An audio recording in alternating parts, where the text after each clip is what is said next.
Hi guys, welcome back to my channel. I hope you all have been well and thank you for all the love and acceptance on all my previous videos so far. I appreciate you all. Thank you.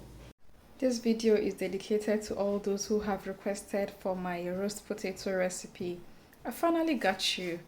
This remains me, Saratu, and I'm happy to present to you our roast potato recipe.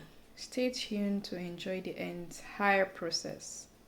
So for this recipe, you don't need so much, just your neatly washed, peeled and washed potato. You need some mixed herbs, you need some salt, and you need any oil of your choice, vegetable oil. You also need a pan with a parchment paper and perhaps some knife to slice. All you need to do is slice into just some decent sizes, but it really doesn't have to be regular, if you get what I mean. I'm a bit tired now and I just have to do this. I'm not going to be too fast, but the idea is for you to just cut them into decent chunks. Yeah, you can leave this as it is. Just cut them, and once you do that, I'll show you what we're going to do next. It is very easy, I promise you. Yep. Sometimes you can get this already prepared from the shops, frozen, and all you need to do is skip this step. But I mean, I like to have it fresh, to be honest, except if I'm making it in very large quantity. So that's why I'm doing this. So I'll just do this now, and once I do it, I have my hot water.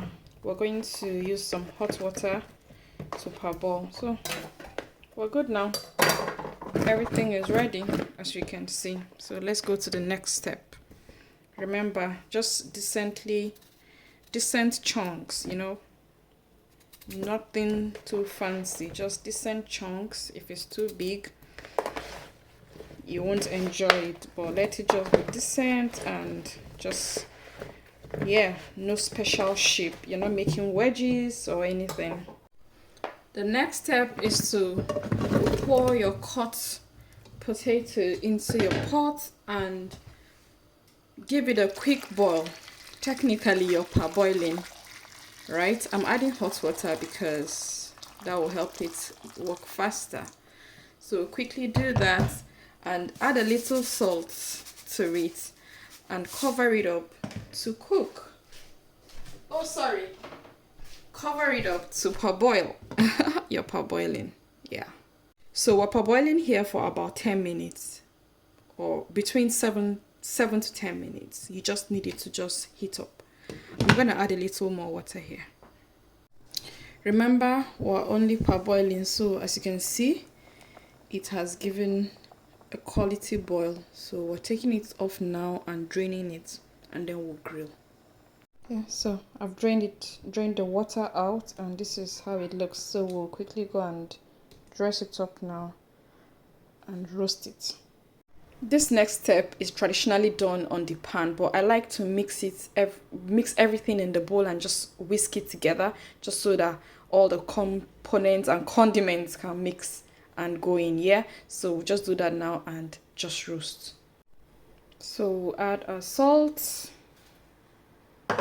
We'll add our herbs and we'll go on with some oil. I'm using olive oil, but you can use vegetable oil or any oil that makes you happy.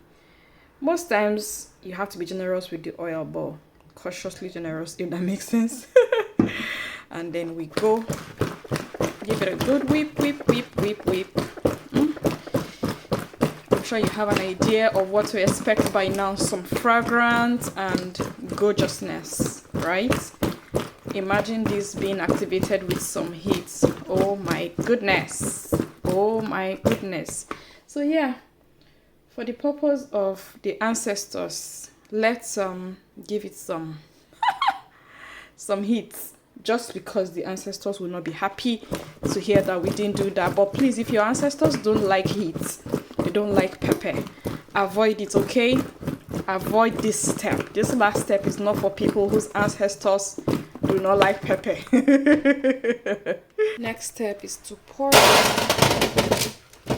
everything into the pan. Some people might add oil at this stage, but I don't think there's any need.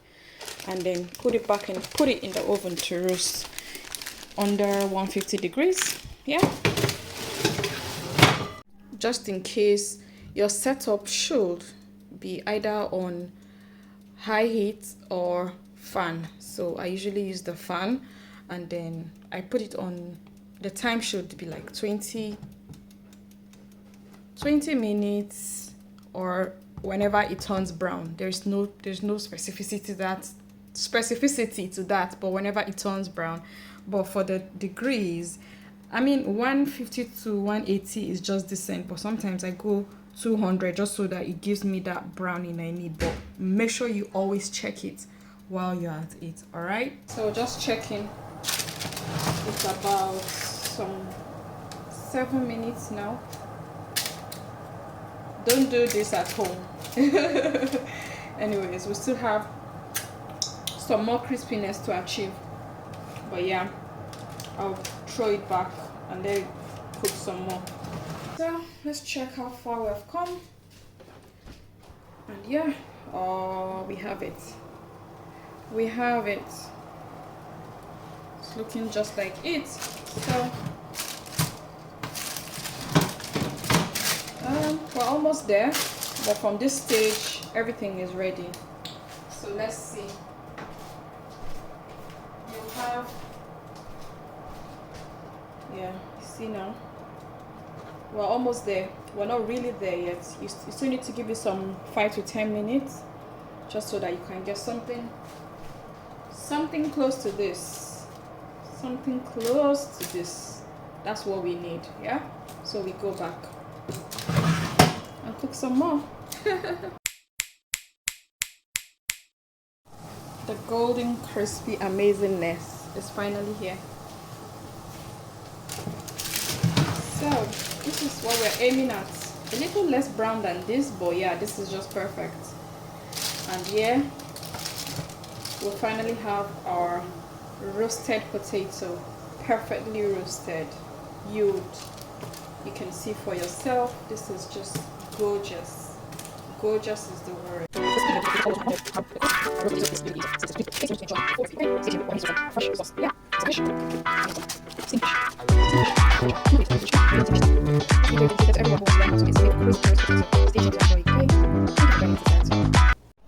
Thank you so much for watching, guys. I'm already eating, but you know what they say about chefs serving other people decently and serving themselves like look at what I'm eating.